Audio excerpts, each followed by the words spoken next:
আপনি সনাতনী, আপনি তো ভগবান দেব দেবতার পূজা করেন, ভগবানকে বিশ্বাস করেন। ভগবান আপনাকে দুনিয়ায় পাঠিয়েছে। ভগবানের ক্ষমতা ছাড়া এ দুনিয়ায় আপনি আসতে পারেননি। কিন্তু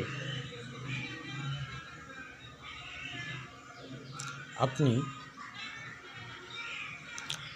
কারো আচরণ কথায় হিংসা করে কেন আপনার ভগবানের মূর্তি নষ্ট করেন, মন্দির নষ্ট করেন, বা ভগবানের মূর্তির প্রতি নোংরা আচরণ করেন, ভগবানকে নিয়ে নোংরা কথা বলেন?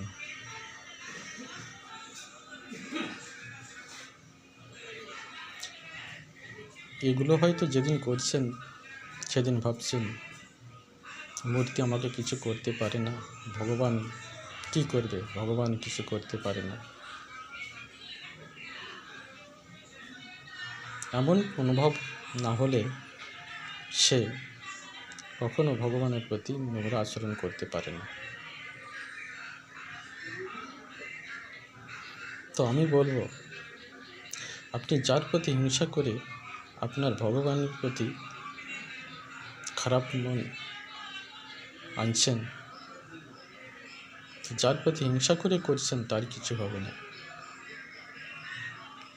হলে আপনার হবে।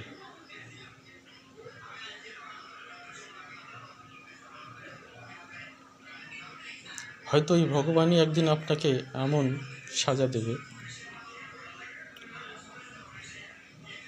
সেদিন হয়তো আপনার অর্থ সম্পদ খরচ করেও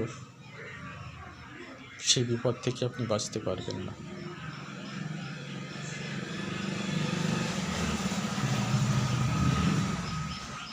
অথবা হয়তো আপনার সেই বিপদ থেকে বাঁচার জন্য যে টাকার প্রয়োজন, অর্থের প্রয়োজন, সে অর্থ নাই, আপনি কোথাও মেলাতে পারছেন না বা পারবেন না। আপনি হয়তো এমন বিপদগ্রস্ত হয়েছেন, কারো সমস্যার সমাধান করার ক্ষমতা নাই, কেউ সমস্যার সমাধান করতে পারছে না। সেদিন অবশেষে আপনি আবার আপনার ওই ভগবানের কাছে যেতে হবে।